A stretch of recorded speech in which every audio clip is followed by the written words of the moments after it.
후서 1장 3절 4절 신약 성경 383쪽 4쪽쯤 되겠습니다. 우리 말씀을 찾으시는 중에 많은 분들이 부흥의 감사 헌금을 주 앞에 드렸습니다. 우리 드린 모든 기도의 제목들, 감사의 제목들 하나님이 이미 다 들어 응답하여 주신 줄 믿습니다. 아멘. 우리 같이 한번 주의 말씀을 합독하도록 하겠습니다. 우리 3절과 4절 말씀입니다. 그의 신기한 능력으로 생명과 경건에 속한 모든 것을 우리에게 주셨으니 이는 자기의 영광과 덕으로서 우리를 부르신 이를 알므로 말미암음이라.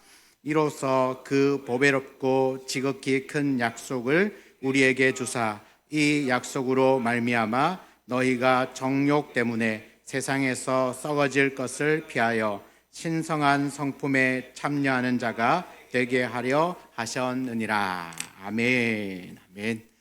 우리 앞뒤좌우로 인사 한번 나누겠습니다. 오늘도 큰 은혜 받으시기 바랍니다.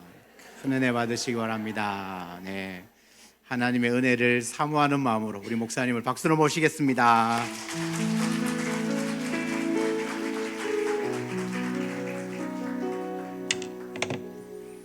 네, 할렐루야. 네, 세 번째지요. 세 번째인데 한 30번 뵙는 것 같아요. 창원이 공단 지역이고 수출 지역이고 뭔가 모르게 참 분주하고 바쁜 도시로 제가 그렇게 선입견을 갖고 왔는데 굉장히 따뜻하고 온화하고 부드럽고 그런 것 같아요. 바다가 바다 같지 않은 걸 보니까 그래요. 잔잔한 호수 같더라고요. 제가 창원 우리 교회 와서 보니까 굉장히 열정적이면서 동시에 호수 같은 그런 여러분들 표정과 마음을 보면서 제가 오히려 마음에 안심을 하고 든든한 마음을 갖고 말씀을 전합니다. 오늘은 믿음 위의 덕을 제목으로 말씀을 나누려고 해요. 하나님께서 우리를 만드신 목적이요, 창세기에 보면은 생육하고 번성하여 땅에 충만하라, 땅의 모든 것을 정복하고 다스리라. 하나님 여세 동안 지으신 모든 만물을 당신의 형상으로 당신의 모양으로 사람을 만드시고 그 사람에게 복을 주어 맡긴 사명이 하나님이 만드신 모든 만물을 정복하고 다스리는 거예요. 그것은 하나님의 통치권을 우리에게 위임하셨어요. 하나님이 모든 만물을 짓고 보시기에 어땠나요? 좋았다 그랬어요. 그러니까 하나님의 통치는 이 모든 만물이 좋게, 처음 보는 그 마음처럼 볼 때마다 좋다, 좋다, 좋다, 이것을 계속 유지하도록 우리 사람에게 그 사명을 맡기셨어요. 나는 생육하고 번성해서 이 세계가 엄청나게 넓으니까, 이 세계 모든 만물이 엄청나게 많으니까 너희들은 빨리 생육하고 번성해서 온 땅에 퍼져서 그 모든 것들을 잘 다스려주고 지켜주면 좋겠다. 이것이 신약에 와서 예수 그리스도 안에서는 조금 다른 표현으로 내가 너를 사람을 낚는 어부를 삼았으니 너희는 모든 족속에게로 가서 그들을 제자 삼아 아버지와 아들과 성령의 이름으로 세례를 주고 내가 너희에게 분부한 모든 것을 가르쳐 지키게 하라. 구약에는 생육하고 번성해서 땅의 모든 만물을 지키고 보존하고 다스리는 것이라면, 신약에 와서 예수 그리스도 안에서 또 동일한 사명인데 조금 다른 표현으로 이 모든 만물 가운데 가장 중요한 것은 사람이다. 그들을 제자 삼아라. 제자 삼아서 아버지와 아들과 성령의 이름으로 그들을 세례를 주라. 세례를 준다는 것은 무엇입니까? 죄 사함을 베풀라는 겁니다. 성령의 권능으로, 그리고 복음으로. 그래서 그들이 하나님의 사람이 되게끔 해서 내가 너희에게 가르쳐 분부한 모든 것을 너희들도 그들에게 가르쳐서 그들이 하나님의 사람 예수의 제자로서 살아갈 수 있도록 하는 그 사명을 우리에게 주셨어요. 사랑하는 창원 우리 교회 성도 여러분들, 우리끼리 모여서 예배 드리는 것만 해도 힘겹고 버거워요. 멀리서 여러분들 이 예배당까지 새벽을 찾아오고 주일을 찾아오고 또 평일에 이 집회를 참여하려고 오신 여러분들 아주 여러분들 수고하는 거예요. 그런데 이것이 우리들의 사명이 아니에요. 이것은 당연한 의무예요. 구원받은 자가 당신의 독생자까지 아끼지 아니하시고 내어주신 그 하나님을 찬양하고 경배함은 당연한 거예요. 은혜를 받은 자는 은혜를 기억하고 보온하는 것이 뭡니까? 고맙습니다. 잊지 않겠습니다. 감사합니다. 이것이 우리의 예배 행위예요. 그러므로 예배 드리는 것은 내가 공덕을 쌓아가는 게 아니에요. 내가 예배를 잘 드리면은 그 보상으로 하나님이 나에게 복을 주는 게 아니에요. 한번 따라합시다. 예배는 당연한 겁니다. 인정하시면 아멘. 예배, 당연한 예배를 드림과 함께 우리에게 주신 사명은 우리가 세상에서 생육하고 번성하여 세상 사람들에게로 나가서 그들에게 복음을 전하여 그들도 하나님의 사람으로 만들어가는 이 사역, 이걸 우리는 쉽게 말해서 전도라 혹은 선교라. 우리 김성도 목사님과 잠시 이틀 동안 있으면 식사하고 티타임 가지면서 적지 않은 대화를 하는 중에 목사님의 목회의 키워드가 선교래요. 첫째는 예배고, 예배를 통하여 은혜 받은 우리 귀한 성도들이 온 세계에 복음을 전하는 이 일에 쓰임받는 그런 성도와 교회가 되도록 하는 이 사역이 우리 담임 목사님의 목회의 지향점이래요. 제가 속으로 정말 좋은 목사님이시다. 목회의 방향이 너무 건강하고 너무 옳은 것이다. 우리 목사님의 그 목회의 철학이 여러분들을 통해서 다 이루어지기를 축복합니다. 자, 그런데 우리는 전도하고 선교가 우리의 사명인데, 제가 목회 40년을 하고 은퇴를 했잖아요. 목회하면서 교인들이요 너무너무 힘들어하는 게 뭐냐 하면은 전도더라고요. 부엌에 가서 밥하는 거는 힘겹지만 잘하세요. 교회 청소하고 꽃꽂이 하는 것도 힘겹지만 잘하시더라고요. 근데 전도 집회를 한다, 전도를 위하여 태신자 작정을 한다, 올해 한 사람씩 전도합시다 그러면 그때부터 표정이요 우거지상이 되기 시작해. 야, 원래 누구를 데리고 와야 하나? 내 이전에도 전도한다고 애를 써서 데리고 올 사람 다 데리고 왔는데 그들이 한 번 왔다고 해서 우리 교회 교인이 되는 것도 아니고 그 한 번 왔다가 가버리는, 전도하다가 오히려 우리 교인들이요 실망하고 낙심해요. 근데 그 일을 또 시키니까 교인들이 막 힘겨워해요. 여러분들 어떠세요? 마찬가지지요.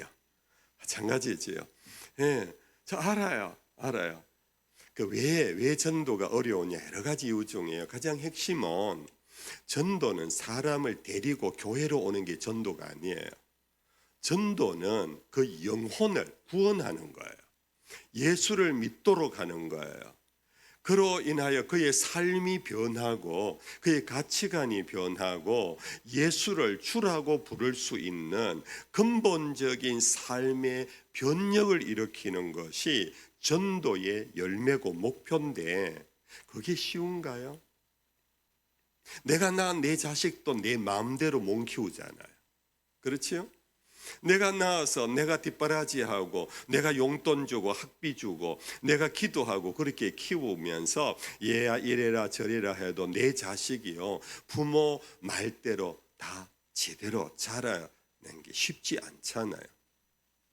근데 남을 교회로 데리고 오는 정도는 또 괜찮아요.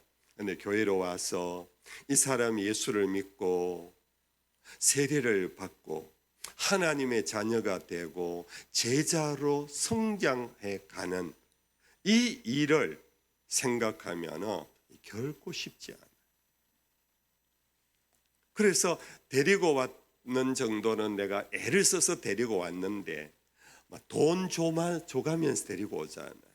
용돈 줄게, 하루 품삯 줄게 이러면서까지 우리 교인들이요, 교회 전도주의를 위해서 헌신을 하더라고요. 근데 그 사람을 변화시키는 것까지는 우리가 너무 힘들어서 포기를 해요. 자, 그러면 여기에서 어떻게 하면 돼요, 목사님? 어떻게 하면? 목사가요, 목회의 가장 어려운 일 중에, 목회가 참 어렵습니다, 여러분들. 제가 그냥 은퇴했으니까 여러분들에게 그냥 강사로 왔으니까 얘기를 할게요. 이 교회는요, 어린아이서부터 70, 80, 혹 90 되는 어른도 계시나요? 교회마다 좀 형편이 다르지만은 정말 천차만별의 사람이 모이는 곳이 교회예요. 그렇죠? 중학교 졸업하신 분도 있는가 하면은 박사 학위를 가지신 분도 있어요. 사회적으로 아주 높은 지위에 있는 사람이 있는가 하면은 그렇지 않는 사람도 있어요. 성품 성격으로 치면 아주 불같이 급하고 열정적인 사람이 있는가 하면 호수처럼 잔잔한 사람도 있어요. 이 많은 사람, 다양한 사람의 마음 비위를 맞추어서 하나 되게, 이 교회를 하나 되게 그렇게 이끌어 간다라는 것, 이거는 목회를 직업으로 마냥 말한다면 이런 직업은 없어요. 세상화돼야 돼. 이런 직업. 회사를 해도 회사가요, 뭐 하는 업이 있잖아요. 업이 뭐 운동화 만드는 공장 운동화 하나 만들면 돼요. 자동차 만드는 공장 자동차 하나만 만들면 돼요.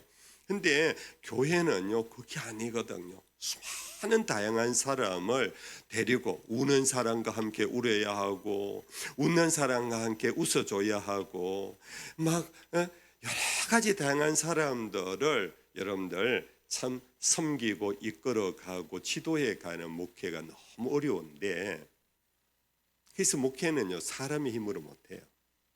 사람의 힘으로. 근데 그 어려운 중에 가장 어려운 것 하나가 뭐냐면 설교예요. 설교. 제가 지금 설교하고 있지만 목사는 세워놓으면 줄줄줄 설교하는 줄 알지요. 어느 교회 장로님이 그러시더라고요. 목사님, 시간 나면 식사 함께 하십시다. 예, 그럽시다. 그런데 토요일 날짜를 잡더라고요. 아유, 장로님, 제가 토요일은 안 됩니다. 주일 준비 때문에 제가 토요일은 시간 못 냅니다.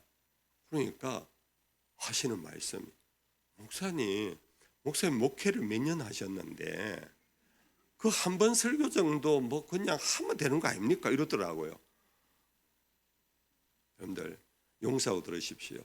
속으로요, 지 받고 싶더라고요. 예.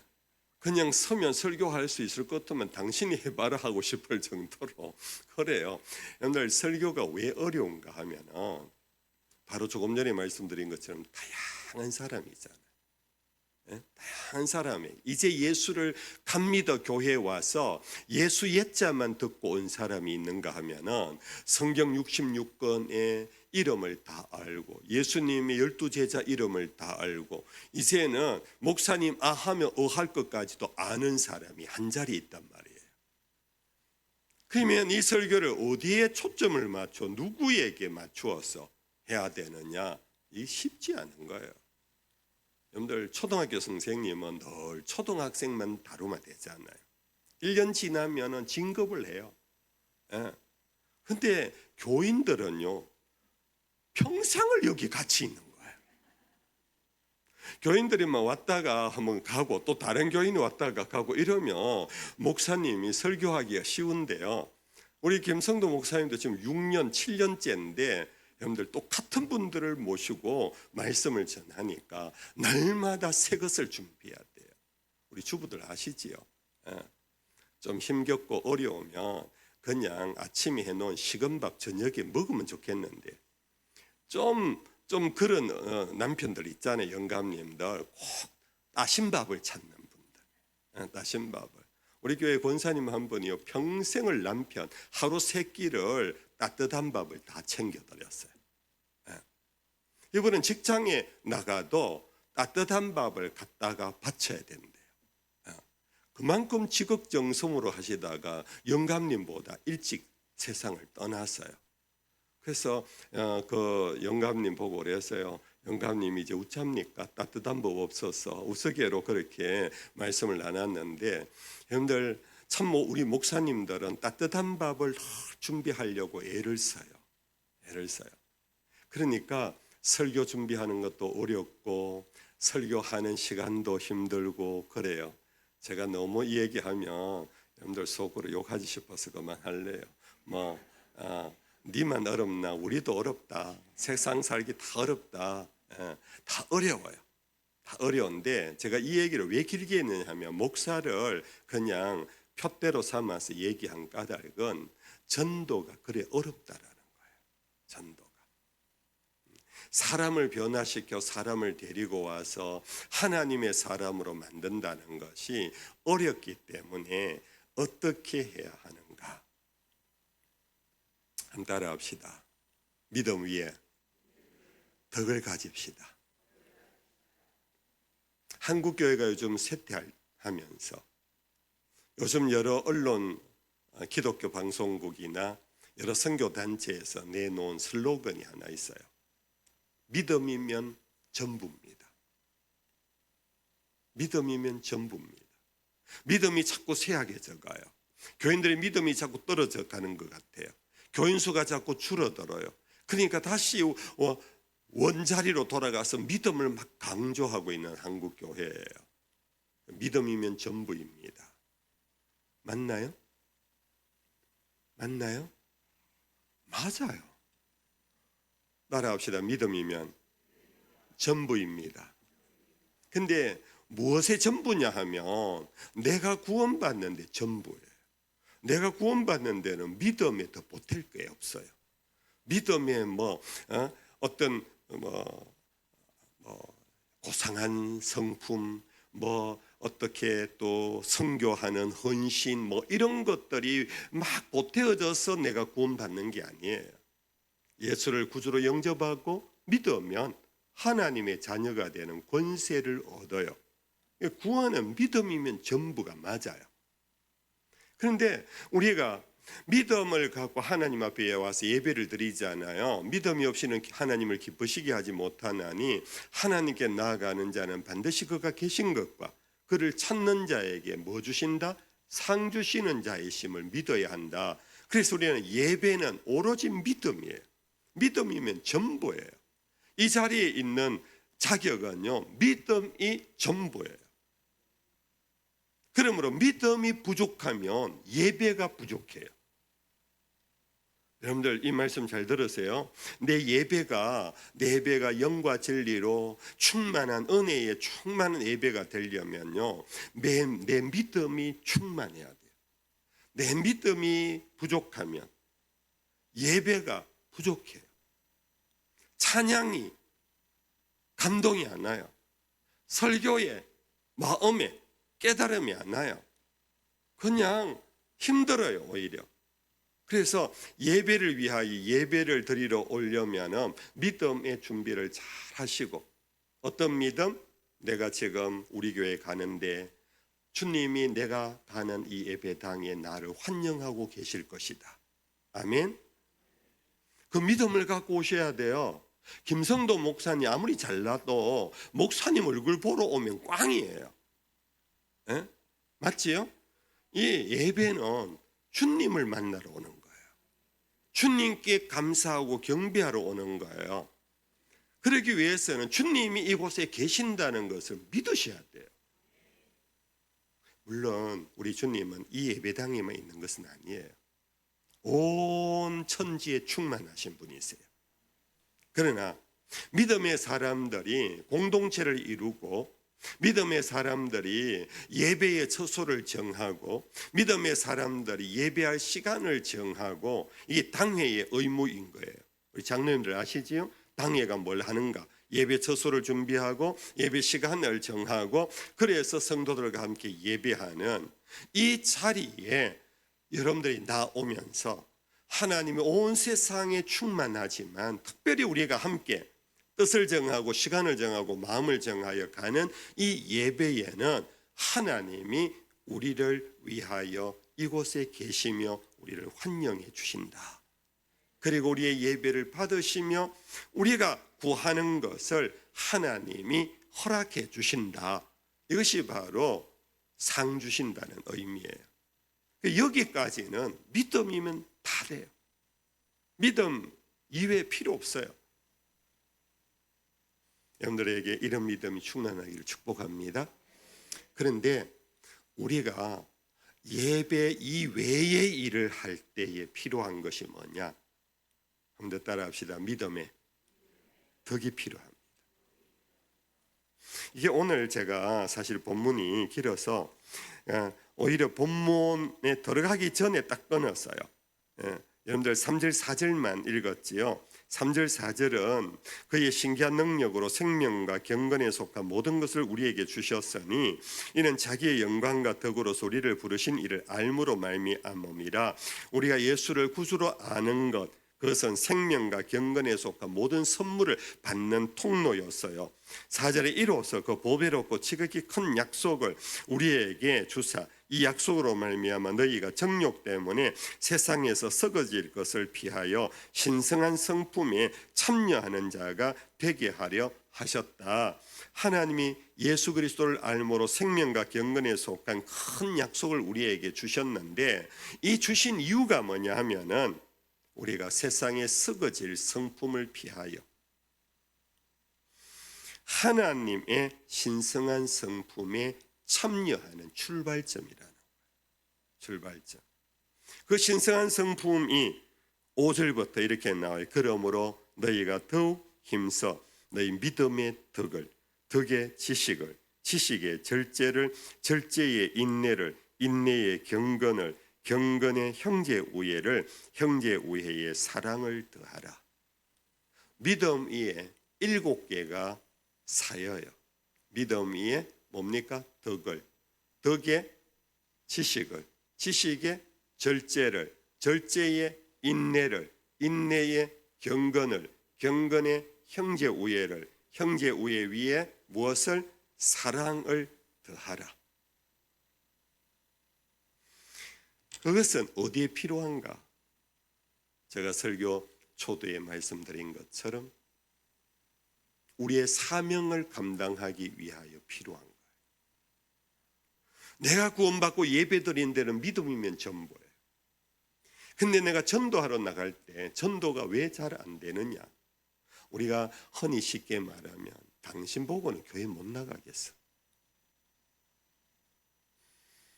이런 소리를 직접 듣기도 하고 뭐 그런 소리를 막 하는 것 같아요.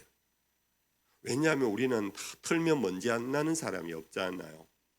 그래서 누구에게 가서 예수 믿어라 라고 말하려고 할 때 나도 모르게 양심이 찔러요. 너는 예수 잘 믿나? 너는 예수 믿는 사람처럼 사나? 막 이런 게 막 찌르거든요. 그러니까 멈칫하는 거예요. 얼마 전에 나온 우리나라 종교신문에서 비그리스도인들에게 종교 호감도 조사를 했어요. 당신은 종교 가운데 어떤 종교에 가장 호감이 있습니까? 첫 번째, 52%의 호감도를 얻은 종교가 불교예요. 비그리스도인들, 교회 바깥에 예수를 안 믿는 사람에게 비종교인들입니다. 비종교인들. 그들에게 물었어요. 당신은 종교를 두고 만약에 관심이 가는 종교에 있다면 이 불교가 제일 높았어요. 두 번째가 48%의 천주교. 세 번째가 호감도 툭 떨어져요. 17%의 원불교. 원불교를 아십니까? 우리는 잘 모르는 원불교가요 17%예요. 우리 개신교는 얼마일까요? 개신교는 14%. 그러니까 첫 번째가 불교고, 두 번째가 천주교고, 세 번째가 원불교고, 꼴찌가 우리 개신교예요. 사람들이 교회, 개신교회 관심이 없어요. 교회 가자 그러면은 막 예의를 갖추기 위하여 내가 바빴어요 이러지만 속 마음은 뭐냐? 관심 없어. 나 교회에 관심 없어. 이게 쫙 지금 깔려 있으니까 10명을 만나면 1명 정도 겨우 관심을 갖고 가볼까? 그런데 9명은 no. 그러니까 우리가 전도하기 어려운 거예요. 그런데 그 사람들이 왜 관심이 없을까요? 왜?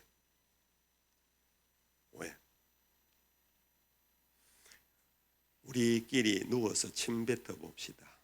죄송하지만 왜 교회 바깥의 사람이 교회와 우리 개신교 교인들에게 그렇게 호감도가 없이 관심이 없을까? 우리는 얼마나 좋습니까? 주일 아닌 평일날 어젯밤에부터 오늘 밤 오늘 새벽 나오라 하면 우리는 다 나오잖아요. 그래서 막 찬양도 하고 막 우리 여기 장로님부터 시작해서 트럼펫도 부르고 막 북도 치고 막 얼마나 박수 치자 박수도 치고 우리끼리 얼마나 좋습니까? 근데 교회 바깥의 사람이 볼 때는 우리들은요 저들만의 천국 놀이를 하고 있대요. 자기들끼리 천국 놀이를 하고 있대요. 자기들은 불신자들에게는 아무 감동이 없대요. 잘 놀아라. 교회 간다니까 뭐 교회 가는 모양이야 이렇지 왜 교회 갈까? 교회 가면 뭐 어떤 일이 있을까? 이런 호기심을 우리를 통하여 그들이 얻지를 못한다. 왜요? 왜 그럴까요? 그것이 바로 우리들이 교회에 오면은 천사 같은데 교회를 떠나서 우리들의 모습이 그들에게 전혀 감동을 주지 않는 삶을 살고 있다라는 증거예요. 이러니까 여러분들 전도가 어려울 수밖에 없어요. 전도가 안 되는 거예요. 참 제가 이런 설교하기 참 사실 고민됐어요. 여러분들 위로하고 격려하고 욱샤욱샤 시켜드리고 가고 싶은데 그러나 한 번은 이런 설교가 여러분들에게도 필요해요. 우리 창원 우리 교회가 저는 창원 지리를 잘 몰라요. 근데 저는 처음에 내비게이션을 통해서 창원 우리 교회 찍고 탁 돌았거든요. 탁 돌아오는 입구에요. 뭐 이쪽으로 무슨 유원지가 수원지가 있나요? 와, 교회가 수원지 입구에 옆에 있구나. 근데 딱 돌아보니까 마당이 엄청나게 넓더라고요. 와, 저놈 교회네. 저는 너무너무 좋았어요. 목사 눈에는 뭐밖에 안 보인다고 교회만 보이고 교인들만 보이고 하니까 막 그것만 해도 좋은 거예요. 근데 여러분들 세상 사람들에게는 우리가 여기 아방궁을 차려놔도 이제는 관심이 없대요. 관심이 없대요. 이제는 예배당 멋스럽게 지어가지고 여러분들 전도하고 선교하기에는 이제는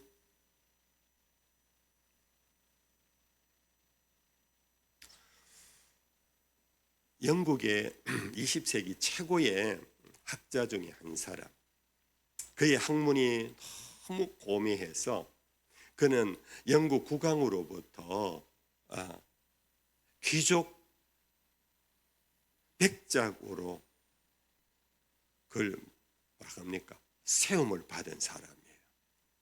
여러분 혹시 아시는지요? 버트란트 러셀이라는 분이 있어요. 이 버트란트 러셀이 많은 책을 지었는데 그 가운데 우리말로 번역되어 있어요. 서양 철학사라는 서양 희랍부터 시작해서 현대 이르기까지 사상사를 쫙 한 줄로 꽤 메어서 역사를 서술한 책이에요. 1200페이지에서 1300페이지가 돼요. 아주 두꺼운 책이에요.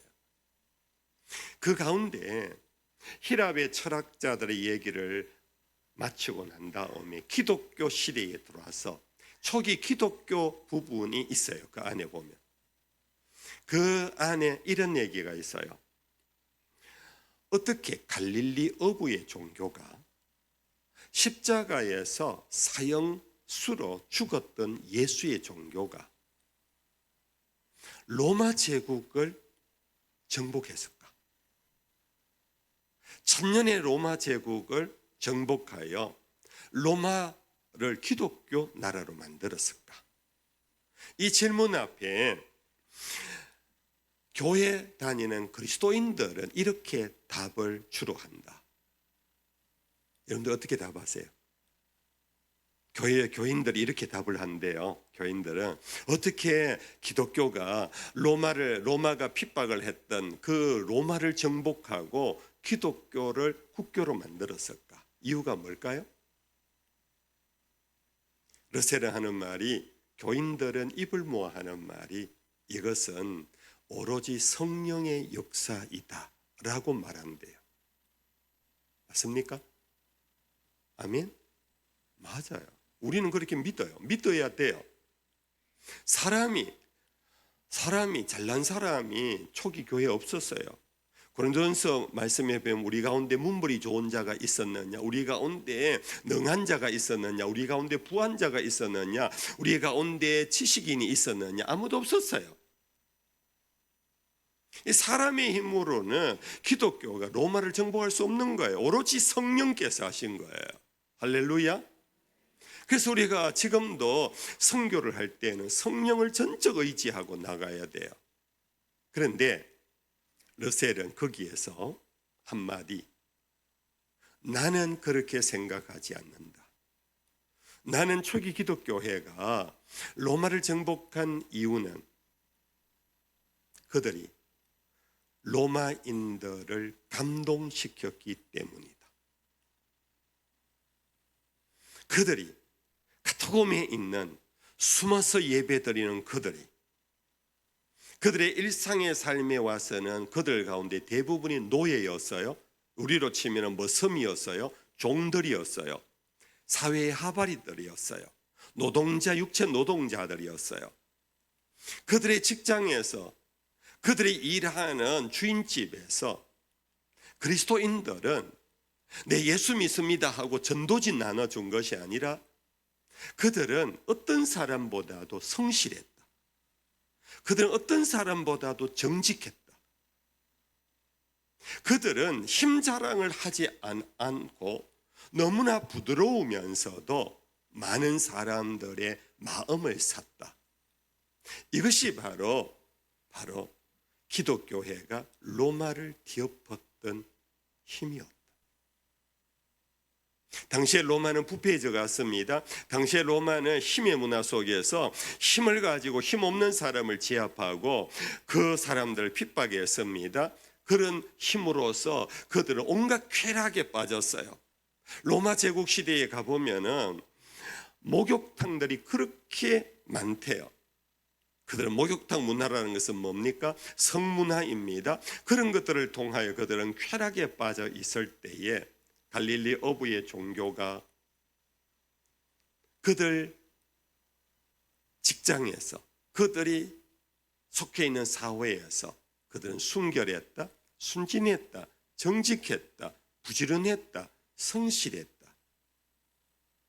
이 사람들 도대체 누구야? 궁금해지기 시작했다는 거. 이렇게 일이 힘들어도 요즘으로 치면은 잔업 임금을 우리는 받잖아요. 8시간 이외에 일을 하면 돈을 받잖아요. 이들은 어떤 일을 시키더라도 그들은 종의 자리에서 묵묵히 일을 해냈다. 원망도 불평도 하지 않았다. 이들은 도대체 누굴까? 궁금함이 그들을 향하여 따라가게 됐다. 따라가 보니까 그들은 어두컴컴한 카타콤에 들어가더라. 그들은 어두운 냄새 나는 곰팡이 있는 그 지하 동굴에서 그들은 노래를 하더라. 그들은 서로 허깅, 부둥켜 안으면서 서로를 평안을 묻더라. 서로 축복을 하고 헤어지더라. 그들은 놀라기 시작한 거예요. 그래서 점차 귀녀들이 자기 집에 무수리를 따라서 교회를 나오게 되었고, 장군들이 병조를 따라서 교회에 나오게 되었고, 그들이 믿는 예수를 자기들도 모르게 예수를 영접하고 믿기 시작했다. 이해가 되시면 아멘. 여러분들, 오늘 한국 교회가 지금 터닝 포인트를 이루어야 돼. 선교와 전도의 전략이 이제는 현수막 내걸고 유명 코미디언 모시고 유명 연예인들 모셔서 간정 집회할 그 시절은 지나갔어요. 너희들의 천국, 너희들의 잔치, 우리는 관심 없어요. 왜냐하면 오늘 우리들의 삶이 내 가정에서, 직장에서 그들에게 감동을 주지 못한다면, 우리도 똑같은 인간인데 하다 보면 뭐 화도 나고 살다 보면 뭐 게으름도 부리고 싶고 뭐 그래요. 저도 인정해요. 저도 동일해요. 그러나 우리는 예배자로서 그 다음 사명이 있는 사람들, 사람을 낚는 어부라는 사명을 가진 사람들, 너희는 세상의 빛이라 소금이라 하는 이 놀라운 정체성을 갖고 있는 사람인데, 빛이 빛에 감동을 주지 못하고 소금이 소금에 감동을 주지 못하고 있다면은, 우리가 아무리 이벤트를 하고 아무리 오면은 성령차까지 경품으로 내건다고 해도 그들은 한두 번 예배당 경내로 데리고 올지는 모르지만 그들의 마음을 사지는 못한다. 그들에게 감동을 주지는 못한다. 결국 그들은 예수의 제자로 만들어 낼 수는 없다. 사랑하는 성도 여러분들, 어찌 보면은 그래서 이제 우리는 전도는 이전에는 쉬웠을지 모르지만 이제는 어려워요. 이전에는 가난한 사람에게요, 우리 어릴 때 주일학교 부흥했잖아요. 왜 그렇습니까? 주일학교에 먹을 것을 많이 줬어요. 노트를 선물로 줬어요. 학용품을 선물로 줬어요. 그거 얻으려고 교회 왔다가요, 물들어가지고, 우스개로 물들어가지고 가스라이팅 당해가지고 그렇게 해서 교회 다니게 할 수는 과거에는 있었을지 모르지만은 이제는 여러분들 우리나라 시민들의 수준이 굉장히 높아졌어요. 굉장히 높아졌어요. 이제는 웬만한 선물로 시키지를 않아요. 그들은 우리에게 원하는 게 있어요. 감동을 달라.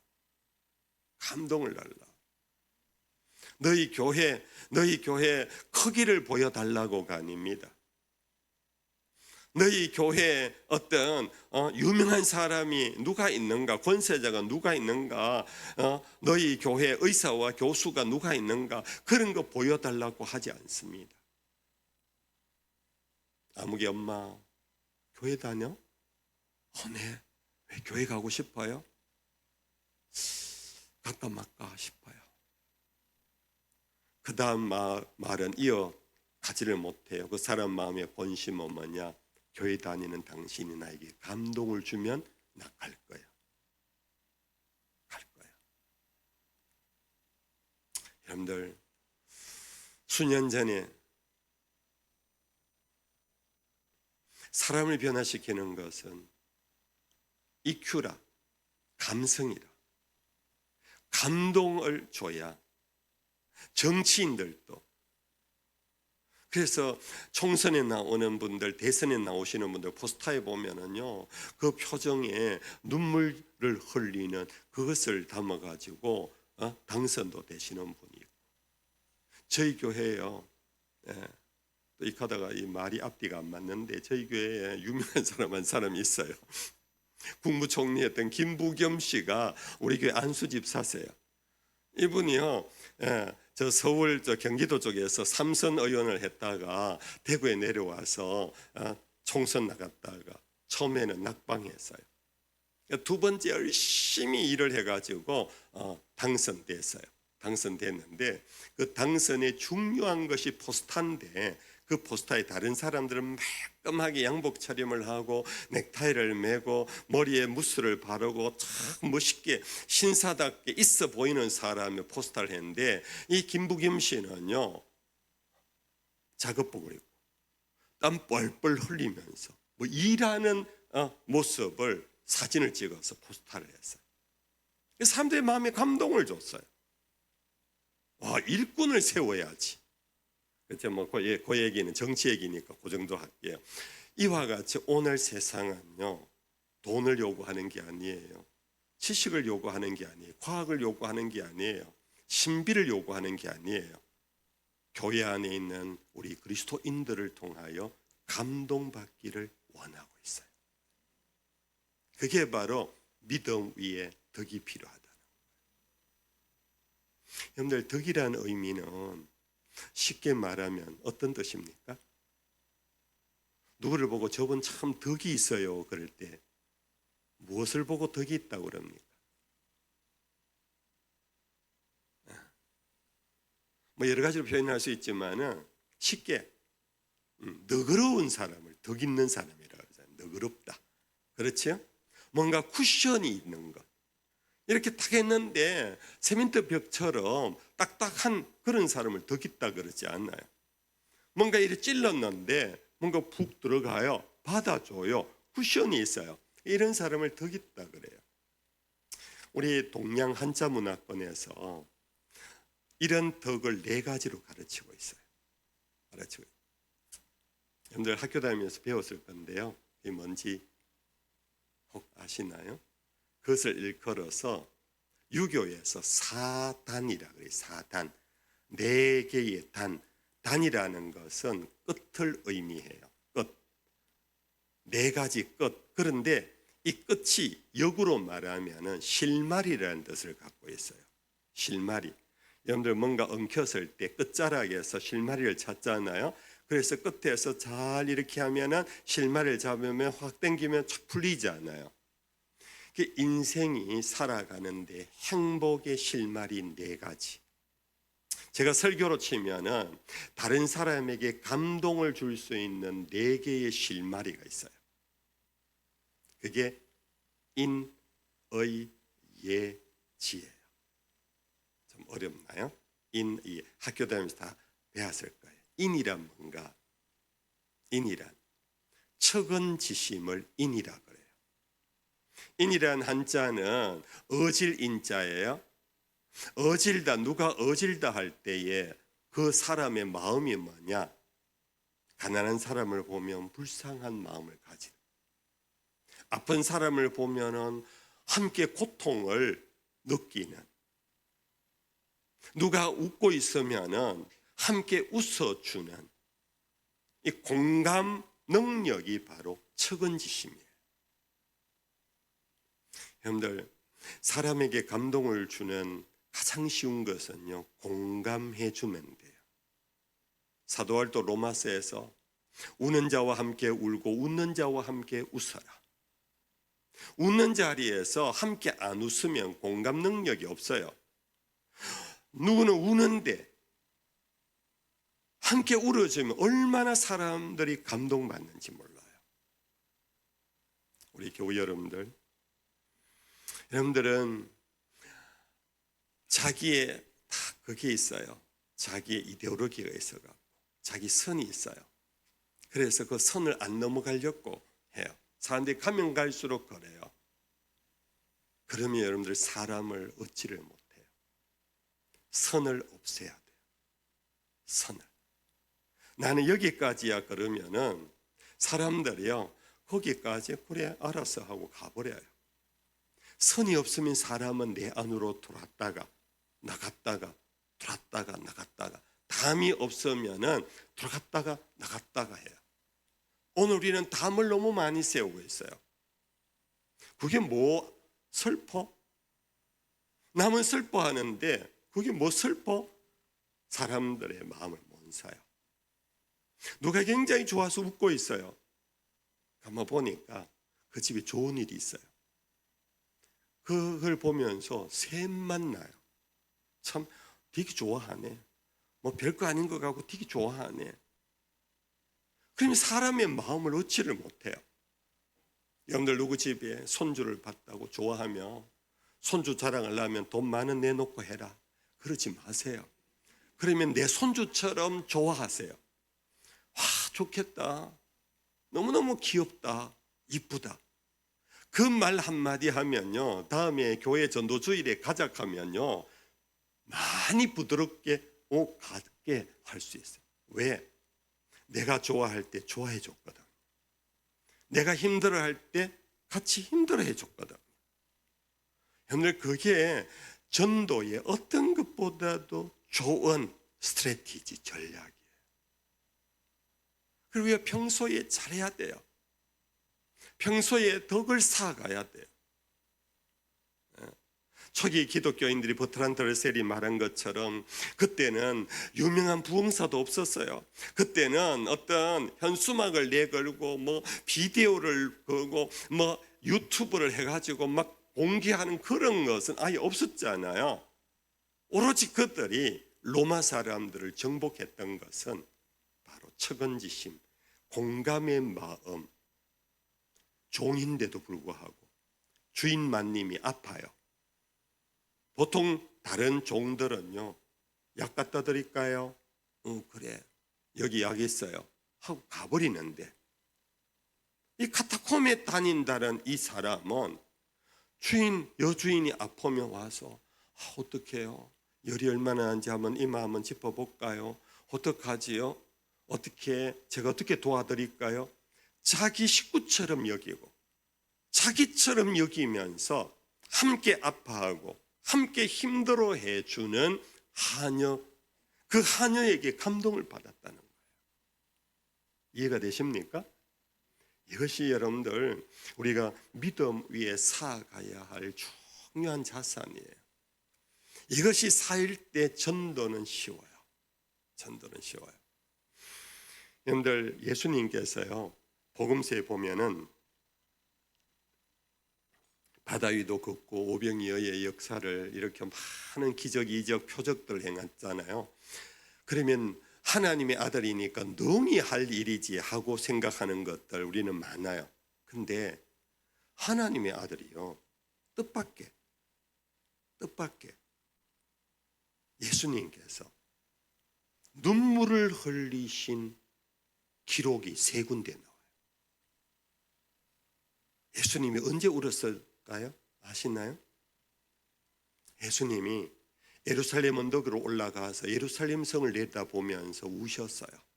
예루살렘아, 예루살렘아, 네가 이 성에 돌 위에 돌 하나 첨놓이지 않을 그날이 올 거다. 이 말은 성이 다 무너진다는 거예요. 나중에 주 60년인가 그때 티토스 장군에 의해서 예루살렘이 함락되었거든요.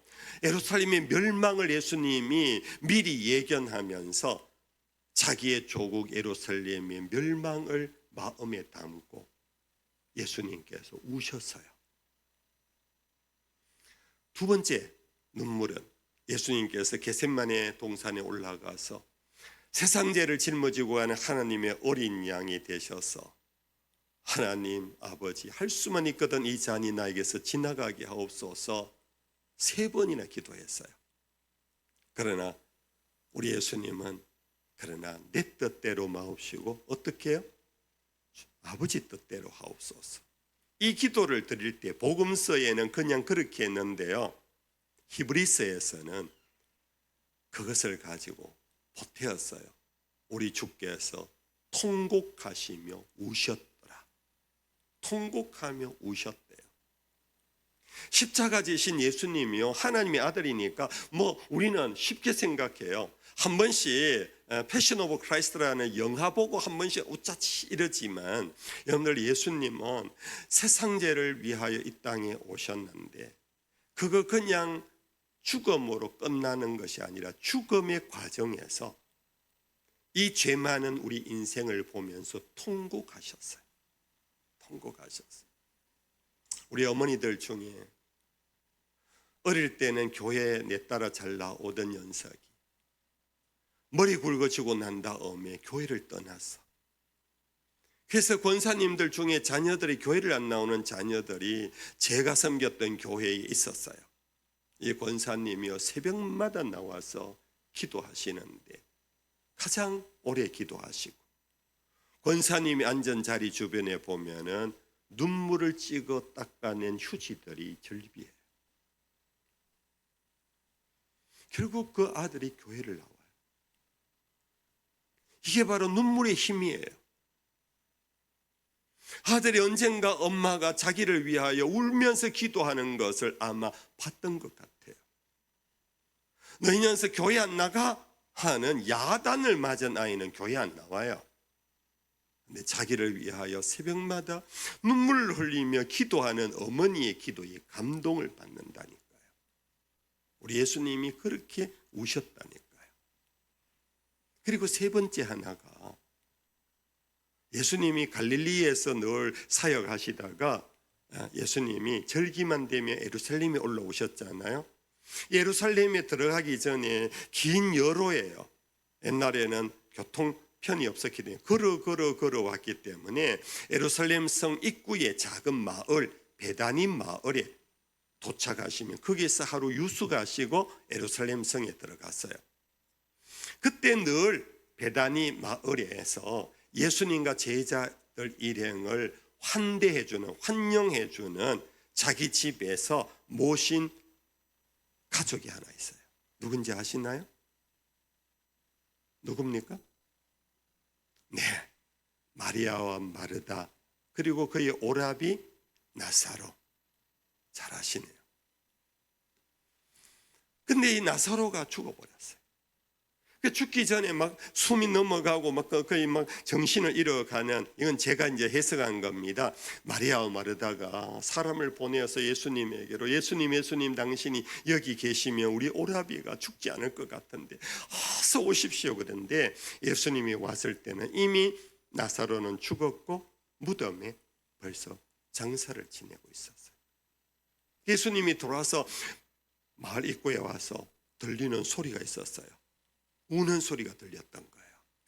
마리아와 마르다가 아버지 일찍 여의고 오라비를 아버지처럼 의지하고 살았는데 이 오라비가 죽었으니 두 너희 동생이 얼마나 슬프겠어요. 그 모습을 보았던 동네 사람이 같이 울고 있었어요. 이 모습을 보시고 예수님이 복음서에 보면 예수님께서 그들을 보시고 눈물을 흘리시더라. 그 눈물 흘리시는 것을 동네 사람이 보고는 과연 저분은 이들을 정말 사랑했구나.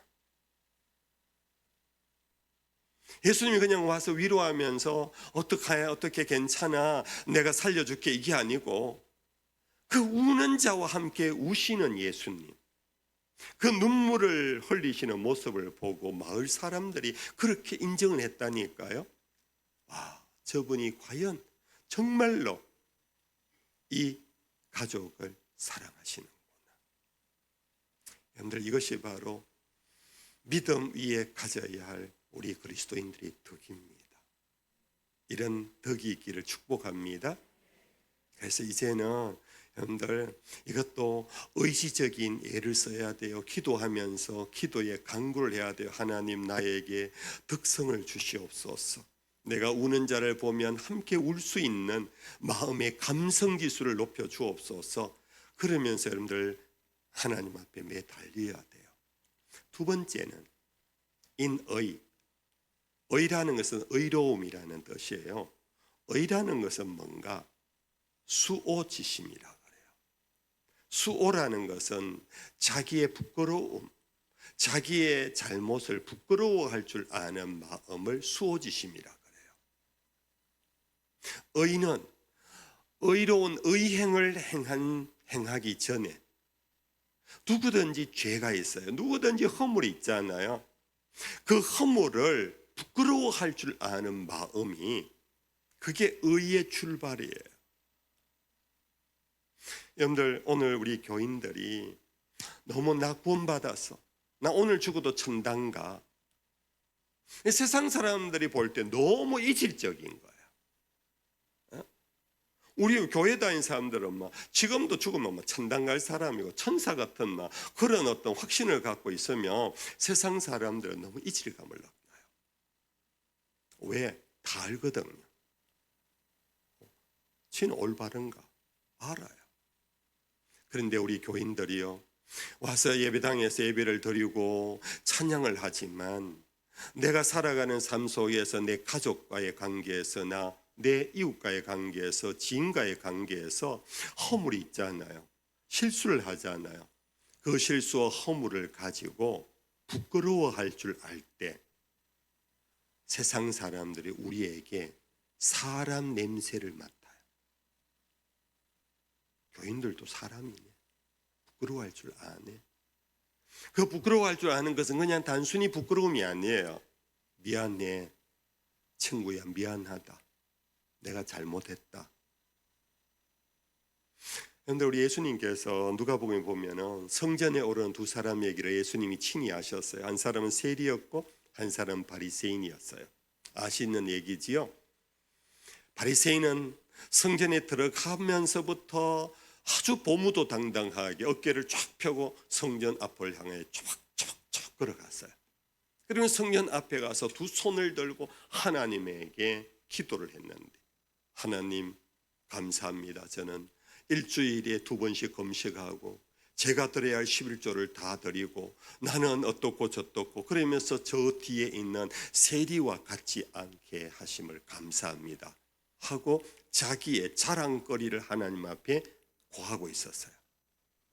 이때 저 뒤에 있는 세리라고 지목받은 세리는 들어와서 성전에 들어오기는 들어왔는데 앞에 나가지도 못하고 뒤에 앉아서 고개를 떨구고는 한참 있더니만 가슴을 치면서 나는 죄인입니다. 나는 죄인입니다. 나를 불쌍히 여기소서. 예수님께서 그 둘을 두고 이 사람이, 세리가 저 사람 바리새인보다 의롭다함을 받고 내려갔느니라. 우리 하나님에게 누가 의로우냐? 나는 죄인입니다 하고 자기 죄를 고백하고 부끄러워하면서 회개하는 것이 모든 의행, 모든 선행보다도 하나님 보시기에 더 의로운 자인 것입니다. 하나님도 이 사람을 의롭다 할 뿐 아니라 주변의 사람들도 여러분들 그런 사람에게 인간 냄새를 맡아요. 그러면서 미안합니다, 잘못했습니다, 그런 부끄러움을 느끼는 사람 보고 뭐라 그럴까요? 친근감을 느껴요. 친근감. 늘 자기 자랑하고 나 교회에서 내 모르는 사람 간첩이다 그러고 막 이러면서 자기가 우뚝 서는 사람은 맞아요, 집사님 최고입니다 하지만요 친근감을 못 느껴요. 친근감 못 느껴요. 여러분들, 믿음 위에 덕이 필요해요. 두 번째 덕은 부끄러워할 줄 아는 것, 사과할 줄 아는 것, 잘못을 인정할 줄 아는 사람, 그런 사람일 때 우리는 다 죄인입니다, 예수님이 우리 죄를 위하여 십자가에 죽으셨습니다 할 때 그 사람들은 이해를 해요. 그때부터 이해를 하기 시작해요. 깨닫기 시작해요. 왜냐하면 이 말을 하는 내 그리스도인은 자기는 완전히 의인이야. 그 전도당하는 사람만 죄인이 되어버리는 거예요. 근데 전도하는 나도 그 사람 볼 때 어떤 실수도 사람들 앞에 미안합니다, 제가 실수했습니다, 제가 부족했습니다 라고 말하는 사람이 우리 모두는 죄인입니다, 예수님 우리 죄를 위하여 이 땅에 오셨습니다 할 때 마음문을 여는 거예요. 이해가 되시면 아멘. 실천적으로 여러분들 집에 가시거든요. 가장 우리가 믿음 위에 덕을 이루어야 할 것은 부부관계예요. 부부. 예. 남편들이요, 아내들에게 미안하다 소리 좀 하세요. 아내들이요, 남편에게 여보 미안해라고 말 좀 하세요. 부부관계가요, 뒤틀리고 딱딱할 때 해결할 수 있는 문제는요, 바로 그거예요. 미안해요. 내가 잘못했어요. 그러면 눈 녹듯이 녹아요. 하세요. 아멘. 하셔야 돼요.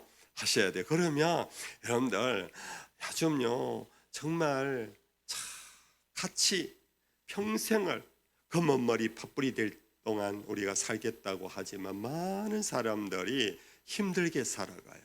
그래서 깨어져요. 그렇게 어렵게 살아가는 것이 있어요. 돌아보면 별것 아니에요. 작은 문제 시작돼요.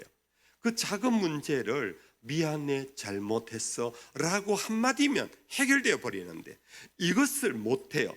사역하는 거예요. 세 번째, 믿음 위의 덕행의 세 번째는 인의 예. 예는 예절을 의미해요. 여러분들 예절이란 뭘까요? 오늘 우리는 예의 바르다 할 때 여러 가지로 표현하잖아요. 사람 앞에 올 때 옷매무새를 잘 단정하게 하고 걸음걸이도 반듯하고 그러면서 말씨도 고상하게 하고 그리고 사람을 만나면 여러분들 폴더 인사 90도로 인사하고 그러면 참 사람 예의 바르네. 맞아요. 예의 중에 하나예요. 예절 중에 하나. 그런데 이 예를 한자에서는 뭐라고 가르치냐면은 사양지심이라 그래요. 사양지심. 사양한다라는 뜻 알지요? 사양한다. 사양한다. 쉽게 풉니다. 예절이란 뭔가? 형님 먼저 하세요. 아직 저는 때가 아니에요. 사양할 줄 아는 것. 그게 예절의 근본이래요. 근본이래요. 요즘은 상하도 없어요. 선배 후배도 없어요. 요즘은 정말로 그냥 힘만 있으면 무조건 자기가 먼저 하려고 그래요. 자기가 다 하려고 그래요. 오늘 사회의 문제는요, 자기 중심성이 하늘을 찌를 모든 것이 자기 중심이에요. 내 생각하고 다르면 다른 사람은 다른 게 아니고 다 틀려 먹은 사람. 이게 오늘날 정치권에서 저런 모습을 보이고 여러분들 사회 각 분야에 있어서 자기 중심성이 너무 강하니까 사회가 혼돈 속에 있는 거예요. 예절이란 뭔가? 사양할 줄 아는 것. 당신부터 먼저. 남을 나보다 낮게 여기는 것. 이걸 성경에서 가장 많은 단어로 바꾸면은 겸손이 예절의 근본이에요. 오늘 우리 그리스도인들이요, 능크리스찬들 불신자들에게 굉장히 교만해 보인대요. 오만해 보인대요. 그러니까 교회를 안 따라와요. 그들에게 우리는 더 겸손해야 됩니다. 더 겸손해야 돼요. 너희 안에 이 마음을 품어라. 곧 그리스도 예수의 마음이니 그는 근본 하나님의 본체시나 그와 동등됨을 취할 것으로 여기지 아니하시고 자기를 비어 종의 형체를 가져 사람의 모양으로 나타나셔서 십자가에 죽기까지 복종하셨다. 이 자기를 비우시고 낮아지시고 복종하신 분이 누굽니까? 우리 주 되신 예수님이세요. 그분의 마음을 가져야 한다. 너희 안에 이 마음을 가져라. 이 마음을 품으면 세상 사람들은요 저절로 감동을 받아요. 아따 저 사람 교회 다닌다 하는데 얼마나 교만한지 아나, 지잘난 체 얼마나 잘하는지 아나, 꼴보기 싫어서라도 나 교회 안 따라간다. 제가 그대로는 못 옮겨도 비슷하게 옮겼어요. 비슷하게 옮겼어요. 여러분들 정말 우리를 돌아봐야 돼요. 우리는 특별히 non 크리스찬들을 만날 때요 너무 모든 걸 다 아는 것처럼 아이고 교회 교인들 안다 이 박사 아이가. 지 잘난 지 얘기가 다 옳다 그러고 이런 데서 우리는 벽을 그 사람들에게 느끼게 해요. 여러분들 불신자가 무슨 얘기하면 그래 얘기해 보세요. 들을게요. 내가 말하는 것보다 듣는 것을 더 열심히 하십시오. 이게 사양지심이에요. 이게 예절이에요. 예절은요, 어른을 만나면 다소곳이 어른의 말을 듣는 것이 예의 바르다 그러잖아요. 우리는 모든 사람을 만날 때에 나보다 더 낫다고 여기면서 그 사람이 하는 말을 귀담아 들어줘 보세요. 그러면 사람들은요, 와, 이 젊은 친구 됐네, 됐어. 사람 됐다라는 거 어디에서 얻느냐? 내가 하는 말을 잘 들어주는 사람 보고 사람 됐다. 예? 그렇잖아요, 여러분들. 우리 어르신들 그렇잖아요. 요즘 젊은 사람들 말 안 듣잖아요. 말 안 듣는다는 게 뭡니까? 아예 어른이 말하는데 딴전 피하여 들은 채 만채예요. 그러면은 여러분들 화가 나잖아요. 여러분들 우리가 어른과 이 아이의 관계가 아니에요. 우리는 모든 사람을 대하면서 따라합시다. 남을 나보다 낮게 여기자. 낮게 여기면 안 됩니다. 낮게 여기면 안 돼요. 낮게 여기면서 그 사람의 말을 들어주기만 해도 그 사람의 마음을 얻을 수 있어요. 그래서 우리는 전도하러 간다고 사역리를 딸딸 외우고 성경을 딸딸 외워갖고 한번 들어봐라. 내인데 5분만 다 하고 그래갖고 막 성경 외운 대로 뭐 줄줄 말하고 사역리 줄줄 말하고 이러면 그 사람의 마음을 얻으리라고 생각하는데 옛날에는 좀 그랬어요. 근데 이제는 안 돼요. 오히려 여러분들 들어주셔야 돼요. 아무개 엄마 요즘 힘든 거 없나? 안 그래도 막 속에 있는 것 막 누구에게 쏟아내고 싶은데 교회 다니는 아무개 엄마가 와서 힘든 거 없나? 자기도 모르게 입이 열려갖고 막 말하기 시작하는 거예요. 그때 여러분들이요 들어주세요. 그 사람의 속이 시원할 때까지 들어주세요. 그러면 여러분들 거기에 대한 어떤 대꾸를 안 해도 돼요. 고개만 끄덕끄덕거려도 돼요. 그분은요 내 말을 들어준 사람을 좋아하기 시작해요. 전도의 전략 이것보다 더 좋은 게 없어요. 마지막 하나, 인의 지. 이 지는 지식 지자가 아니고 지혜롭다 할 때 지혜. 여러분들 덕 있는 사람은 지혜로운 사람이다. 저 사람 참 덕이 있다 할 때 지혜로운 사람이에요. 그 지혜는 여러 가지로 설명할 수 있어요. 여러 가지 설명할 수 있는데 시간이 많이 갔기 때문에 쉽게 하나 말하면 지혜는 앞서 제가 하나 표현했지요. 쿠션이 지혜. 쿠션.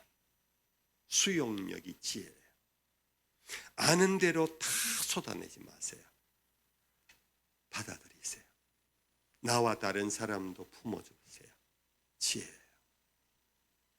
우리 그리스도인들이 가정에서 여러분들 사회에서 그렇게 살아가는 삶의 패턴을 바꿔요.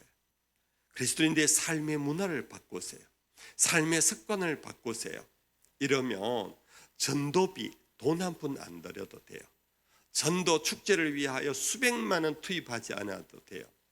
여러분들이 평소에 일상의 삶에서 여러분들 만나는 사람들에게 여러분들 척언지심 공감을 해주면 돼요. 그리고 나도 부족합니다. 나도 잘못했습니다. 부끄러워하면서 자기를 잘 사과할 줄 알아야 돼요. 그리고 남을 나보다 낮게 여기며 겸손하게 다른 사람의 말을 들어주기만 해도 돼요. 그리고 다른 사람을 내가 쿠션을 갖고 내가 받아들이는 그런 지혜만 있어도요. 그것이 바로 세상을 얻을 수 있는 감동의 기술이에요. 어려운가요? 힘든가요? 네, 그렇게 살아갈 수 있는 여러분들 될 수 있기를 축복합니다. 그러면 제가 우리 목사님들 들었는데요. 이 인근에 아파트가 없대요. 그래서 이 인근에 전도할 사람이 없대요. 근데 여러분들 어디선가 멀리서도 다 온대요. 근데 여러분들이 그냥 멀리서 차 타고 10분, 20분, 30분, 40분을 타고 올 때에 저 사람 왜 저 멀리까지 교회를 갈까? 사람들이 여러분들의 궁금증, 호기심을 자아내면 돼요. 호기심을. 예. 여러분들이 좋은 카페를 가잖아요. 나 오늘 차 마시러 가는데 그러면 어디 가는데? 어디 가는데 거기 참 좋아 그러면 호기심을 자극해요. 여러분들 호기심을 주면은 따라와요. 이 멀리도 따라와요. 이 주변에 아파트 없어도 이 교회가 아마 조만간에 배가 될 수 있는 놀라운 기적이 일어날 수도 있어요. 저는 믿습니다. 어떤 것으로요? 전도 집회 때문이 아니에요. 여러분들의 삶의 패턴이 바뀌면 돼요. 여러분들이 감동을 주면 돼요. 여러분들의 호기심을 자극시키면 따라가고 싶어져요. 찬양하겠습니다. 찬송. 이 세상을 살아가는 동안에 나의 힘을 의지할 수 없으니 기도하고 낙심하지 말 것은 주께서 참 소망이 되십니다. 찬양.